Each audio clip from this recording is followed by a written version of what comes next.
불완전하게 완전해지다. 빼루 거친 숨소리, 우아라스. 지금도 육고호수를 오르던 숨소리가 생생하다. 스쿠버 다이빙에서 산소 호흡기를 빨아들이는 소리와 비슷했다. 구룩구룩 사나운 소리. 페루의 북쪽 마을 우아라스는 해발 3050m의 고산지대다.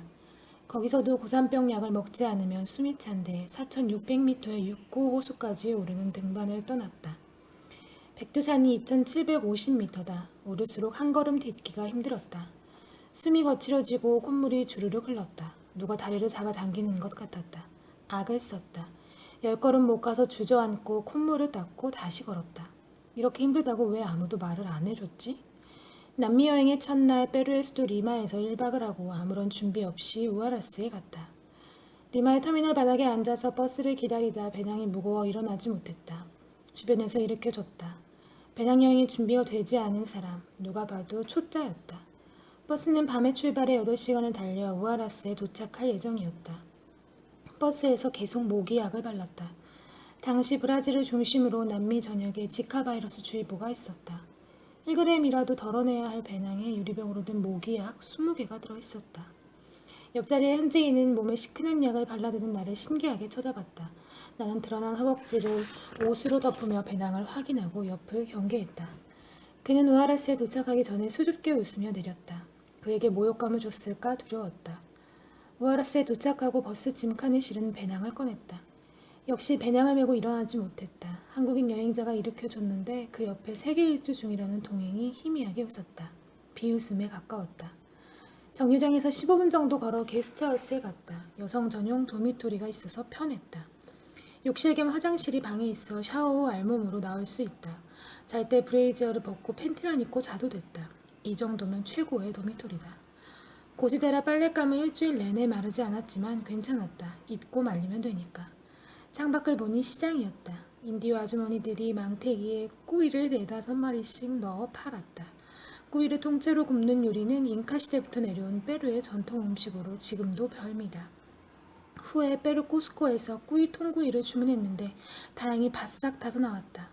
탔다는 이유로 먹지 않을 수 있었다. 게스트하우스 문 앞에는 꾸이 장수가 상주했는데 우리가 살이란 기대는 없는 듯했다.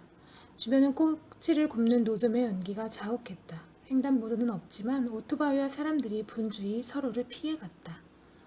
게스트하우스는 여행자로 붐볐다. 부킹닷컴 같은 예약 사이트에서 높은 평점을 받은 곳인 듯했다. 3박 4일 동안 안데스 산맥을 걷는 산타크루스 트레킹, 파라마운트 트레킹 등 여러 종류의 등반이 게시판에 적혀 있었다. 여행 에세이에서 읽은 6구호수를 예약했다. 다시 말하지만 그 책에선 힘들다고 하지 않았다. 접수원은 능숙하게 예약을 받았다. 그에게 한국에서 가져온 커피 믹스 몇 봉을 선물했다.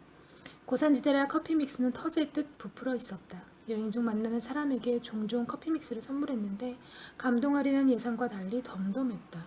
한 캐나다인은 설마 너네 이런 커피만 마시는 거 아니지? 라고 했다. 나도 참 커피 믹스에 호들갑스러워 할 거라 생각하다니. 2-3일간 머물며 고지대에 적응하고 등반하는 편이 좋지만 고산 증세가 없던 나는 이틀째에 6구호수에 올랐다. 1년 동안 퍼스널 트레이닝을 받고 1시간 내로 10km를 주파하는 만큼 체력에는 자신이 있었다. 하지만 몸이 아파 회사를 쉬면서 체력은 당연히 떨어져 있었다. 저벅저벅 오르는 일행을 보면서 다시 한번 느꼈다. 나는 많이 약하다. 정상까지 4시간 내에 못 가면 무조건 하산이었다.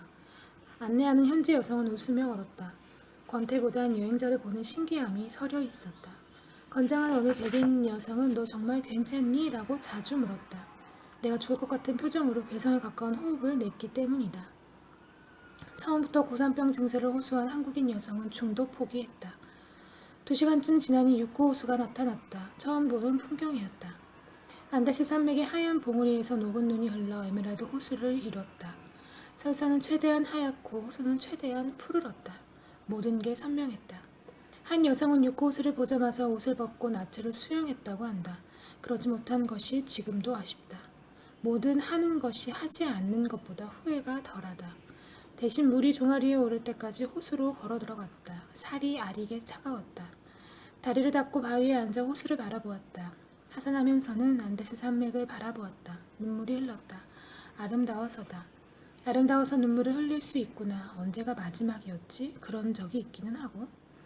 하산은 언제부턴가 혼자 하고 있었다. 길을 헤맸기 때문이다. 아까 만난 백인 여성이 배낭을 메고 강가에 잠들어 있었다. 투어 없이 혼자 온 듯했다. 잠에서 깰까봐 길을 묻지 못했다. 한국인 커플도 만났다. 새까맣게 타고 깡마른 둘은 사과를 먹고 있었다. 여행의 길이가 몸에 밴 커플이었다. 부러웠다. 여행과 길과 경험과 에너지가 그들을 이루고 있었다. 나는 너무 하얗고 살찌고 어설펐다. 얼른 여행자가 되고 싶었다. 길 위에서 나를 만들고 싶었다. 더 나은 나를. 마을로 돌아와서는 한국인 여행자들과 카레를 먹으러 갔다. 페루 리마로 의료활동으로 온 의대생, 세계 일주 중인 퇴직자, 신혼부부 등이 섞여 있었다. 그들은 파라마운트 트레킹을 갔다가 죽음을 맛봤다며 웃었다. 유쿠호수가 났던데요. 내 여행의 목적은 분명했다. 무거운 배낭을 메고 나를 불확실성의 세계로 밀어넣고 싶었다. 지친 몸으로 길 위에 서고 싶었다. 현실로 닥치니 나는 나약했다.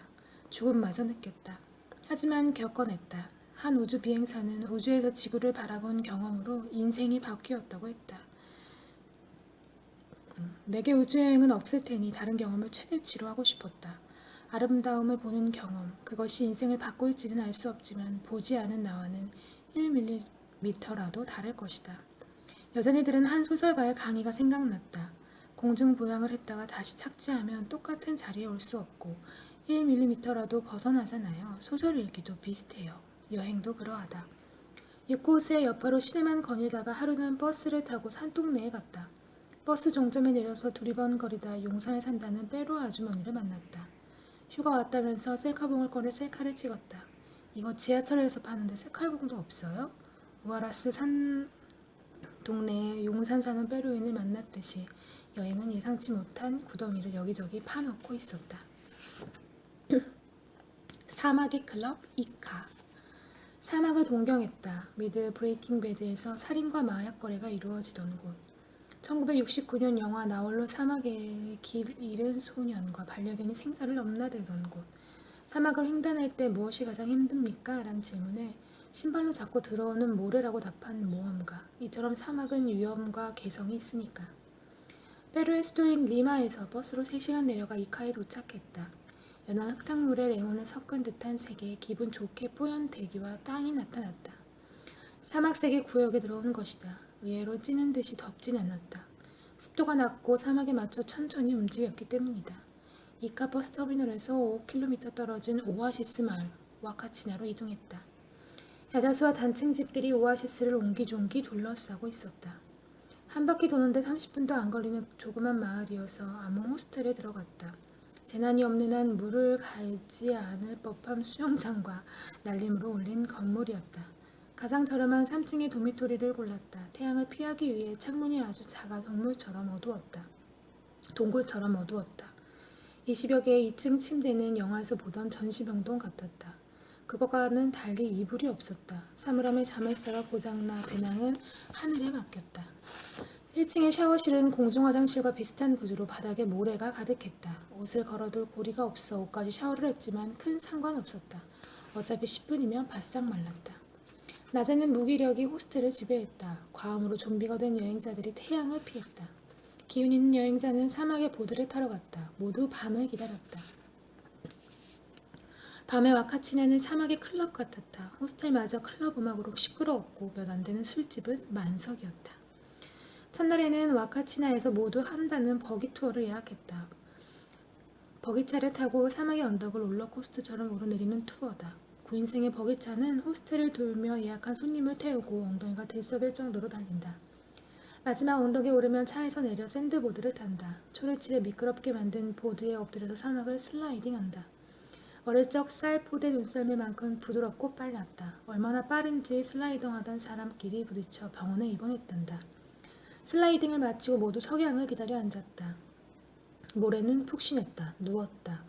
몸 사이사이로 모래가 스며들었다. 누군가 말했다. 사막의 모래는 1년을 쫓아다닌대. 한국으로 돌아가도 이 모래가 나올까? 기분이 어떨까? 사막의 밤이 왔다. 오아시스가 보이는 레스토랑에 앉아 페루의 칵테일인 피스코 샤워를 마셨다. 가격이 비싸서 양껏 먹진 못했다. 의식주를 이 작은 마을에서만 소비해야 하기에 물가가 비싸다. 호스텔로 돌아왔고 샤워실은 여전히 옷을 걸을 수 없었다. 밤에는 젖은 옷이 10분 만에 마르지 않는다. 젖은 채로 잠들었지만 큰 상관없었다. 다음날 짐을 챙겨 나스카인 버스를 끊었다. 밤새 울렸던 클럽 음악 때문일지 모른다. 클럽을 무척 좋아하지만 사막까지 와서 클러빙을 하고 싶진 않았다.